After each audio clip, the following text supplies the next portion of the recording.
If I told you that for thousands of years, across deserts, mountains, and oceans, human beings have been asking the exact same question: why are we here?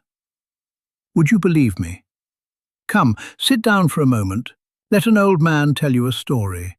Not about one belief, but about many. Not to convince you, no, just to help you understand. Because understanding, my friend, that's where wisdom begins. Let's start with Islam. Now listen carefully. In Islam, there is only one God, one. No partners, no equals. Everything you see, the sky above you, the ground beneath your feet, it all belongs to Him. Life, they say, is a test.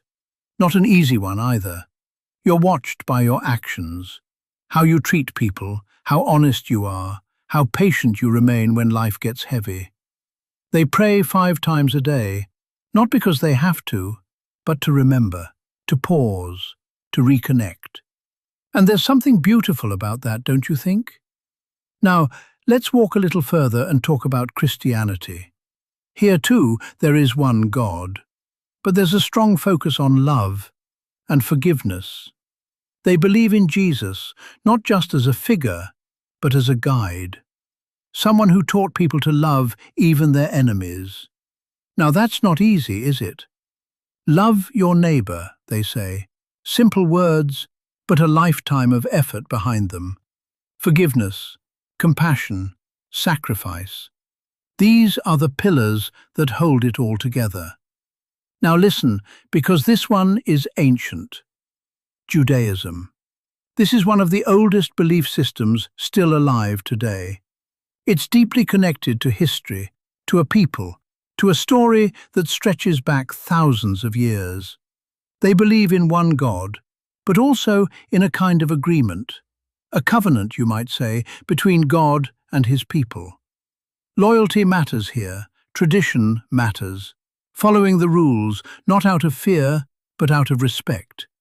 It's not just belief, it's identity. Now, let's travel east. Things begin to feel a little different here. Hinduism.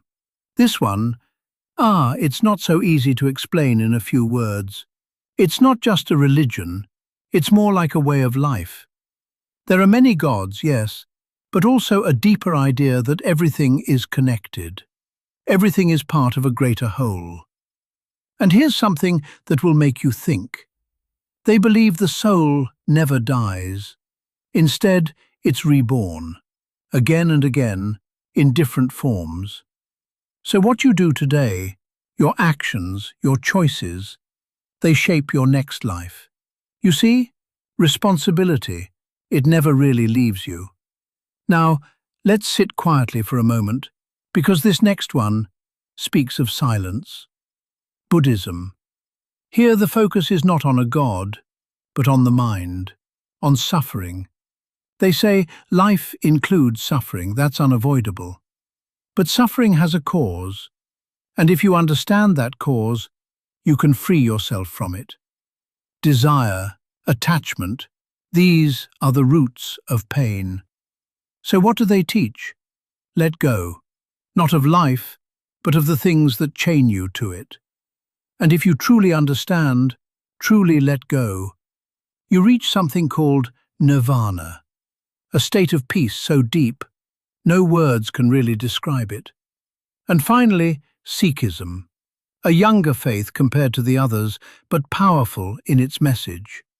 One God, equality among all people. No matter who you are, rich or poor, man or woman, you are equal. And they don't just say it, they live it. They share food with strangers, they help those in need. Service, humility, honesty. These are not just ideas, they are actions. Now listen closely because this is important. At first glance, all these religions seem so different. Different rules, different rituals, different stories. But if you sit long enough and look deeper, you start to notice something, a pattern. They all, in their own way, whisper the same truths. Be kind, Be honest. Do not harm others. Seek something greater than yourself. So take what you've heard today, not as rules, but as stories. Stories of humanity, searching, struggling, believing. And maybe, just maybe, you'll find your own answers along the way. Now go on. The world is waiting. And your story, it's still being written.